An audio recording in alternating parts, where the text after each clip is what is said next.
Pittman Park, kids. This is Countdown to Christmas with Advent blocks. Let's find block number 14. This one. The picture is can you see it's a lion? Let's read story 14. Into the lion's den, the story of Daniel.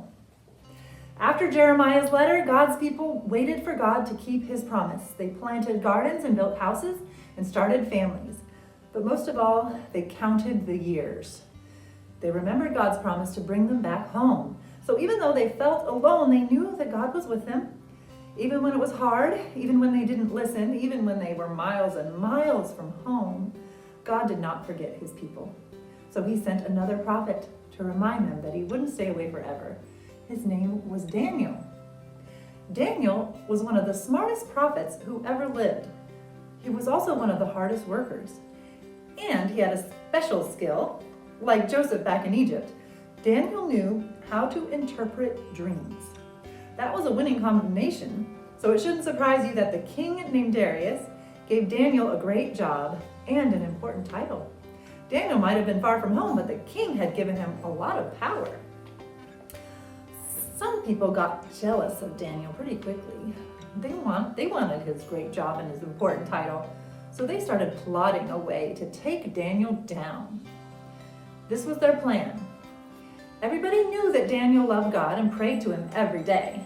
So they decided to get King Darius to make a new law so that everyone could only pray to the king. Now, of course, you know this is a bad idea because people should only pray to God. Daniel knew that too, but the king didn't. And according to his new law, if people didn't pray to the king, they'd be thrown into a lion's den and become a lion's snack. So when this group of bad guys came to the king, it was over in a heartbeat. The king heard their idea and loved how important it made him seem. He had no clue they were trying to hurt Daniel. He signed the paper, and just like that, Daniel's life was in danger. Daniel heard about the new law, but he prayed to God anyway, just like he always had. He went into his room, closed the door, and prayed, just like he had every day before. The bad guys were listening, and they knew Daniel had broken the law.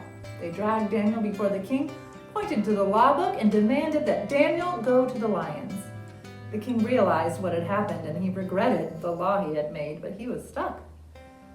He had soldiers throw Daniel to the lions, but even as they did, he said something that almost sounded like a prayer to God. "I hope your God rescues you," he said to Daniel.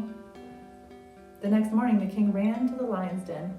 He peered his head in and said, "Daniel, are you there?" "You bet," Daniel answered. "You thought I was alone down here, but I wasn't. Along with these lions, God was with me. Even when it was dark, even when I felt alone, even when I was afraid, God was here, and he protected me." Daniel wasn't the only one God was using miles and miles from home. He was also using other prophets and other animals to get all kinds of people ready for his return. And still, every day, Daniel prayed. Because of our sin, God seems far away. But even in Babylon, I will hope and pray. God, will you come back to stay? That was story 14.